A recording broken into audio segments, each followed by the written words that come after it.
I'm Doug Tillett. I'm Vice President of Public Affairs for the Federal Reserve Bank of Chicago. I'm sort of the father of Money Smart Week. I was on the ground for the very first one. I'm delighted to be here today to welcome you once again to this. And I'm also delighted to welcome all of you in the room and those of you who are joining us online right now for the 7th Annual Financial Literacy and Education Summit, co-hosted by the Federal Reserve Bank of Chicago and Visa. The Chicago Fed is especially pleased once again to work with Visa as part of our Money Smart Week program. This public-private partnership has been extremely successful over the years in bringing more and better financial education to hundreds of thousands of consumers worldwide. Today, we have an outstanding group of high-profile international speakers with us to discuss how we can improve the financial capabilities of women around the world. I'm delighted now to have the opportunity to introduce Jason Alderman, who is the Senior Director of Global Financial Literacy for Visa. He also happens to be a pretty good friend of mine. Jason runs Visa's Global Financial Literacy Initiative, which includes the award-winning Practical Money Skills for Life and What's My Score programs. As part of his work at Visa, Jason writes a weekly personal finance column that is carried in over 500 community newspapers throughout the United States. And prior to joining Visa at the start of 2006, Jason handled communications for Pacific Gas and Electric Company, one of America's largest utilities. He's been a very effective leader in developing financial education programs over the years, and I know Jason very well. I know he cares very deeply about this topic.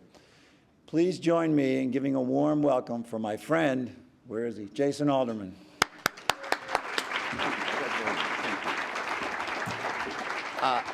Thank you, Doug. That's one of the nicest introductions I've ever gotten. Well, it is a pleasure to be back here today at the Federal Reserve Bank of Chicago. To all of the financial education leaders with us this morning in Chicago and to the 2,000 folks watching online from 52 different countries, welcome to the 7th Annual Financial Literacy and Education Summit, co-hosted by the Federal Reserve Bank of Chicago and Visa. In these last 7 years, all of us, have significantly advanced the field and the level of discourse of financial literacy, and this is truly due to your hard work. We've reached the point where the question is no longer what is the value of financial literacy. You remember when we had to explain why we were doing that? Instead, the question now is how do we do more? How do we go deeper?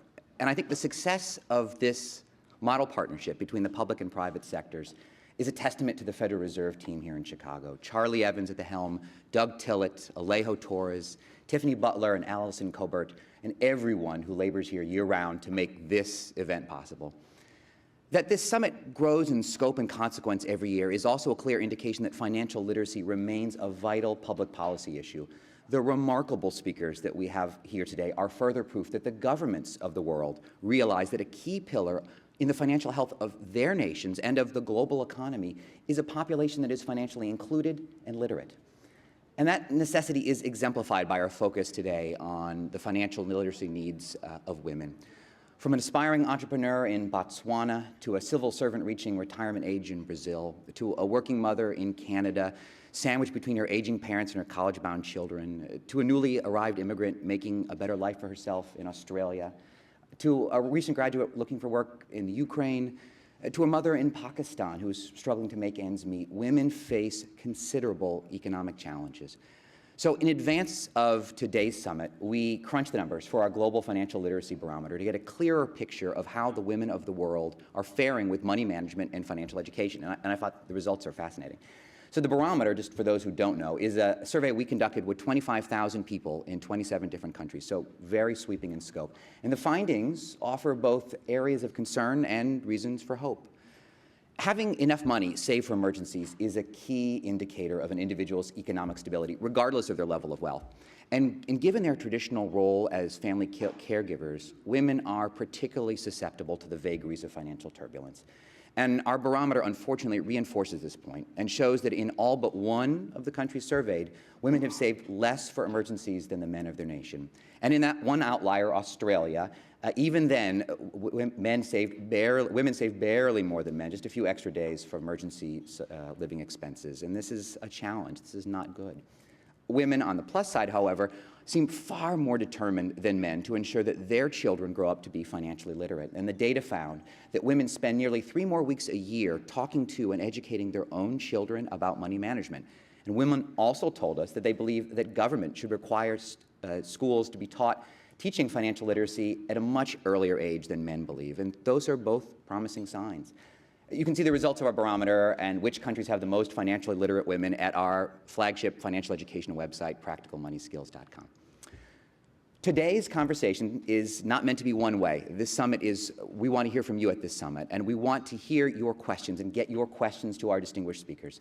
So to everyone watching online and everyone in this room, please tweet in a question if you've got one. You'll see the tabletops here and on your screen watching online. Tweet a question to us at #FinLitSummit, which you'll see, and our moderators will take a selection of these questions and pose them to the speakers. And we'll also use Twitter today to track the thematic trends of the questions, and we'll share that on the screen. So go ahead now.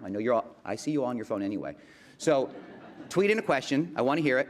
Let me know right now. Go ahead. Do it. All right. So while you're doing that, let me tell you just briefly about the different things that we're doing at Visa and the approaches that we're taking to help widely disparate communities around the world help make sure that they're getting personal financial education in a way that will resonate most with them. And I think Twitter is a good example of that. The ones that work, we keep. And the ones that don't are improved or abandoned in favor of a new tactic. There should be no white elephants in the field of financial literacy. We simply can't afford it. Programs and education and communications channels that work well today could be laughably out of date in 5 years' time. So let me share with you just a few of our most recent activities as we strive to enhance the impact of our work. Today, we're announcing that our globally popular financial soccer educational video game, also known as financial football outside of the US, is being completely revamped and will be relaunched this fall in advance of the 2014 World Cup being held in Brazil. The free money management game has already been played more than 3 million times, which for an educational video game, as we heard, is not very popular, but 3 million is huge. In 35 different countries in 14 different languages. This 2.0 version of the game will feature enhanced graphics, intuitive gameplay, and more than 1,000 different personal finance questions.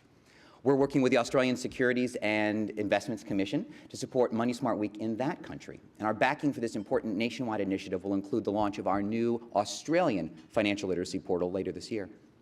In January, our CEO, Charlie Scharf, announced the creation of the Financial Literacy Development Alliance in China.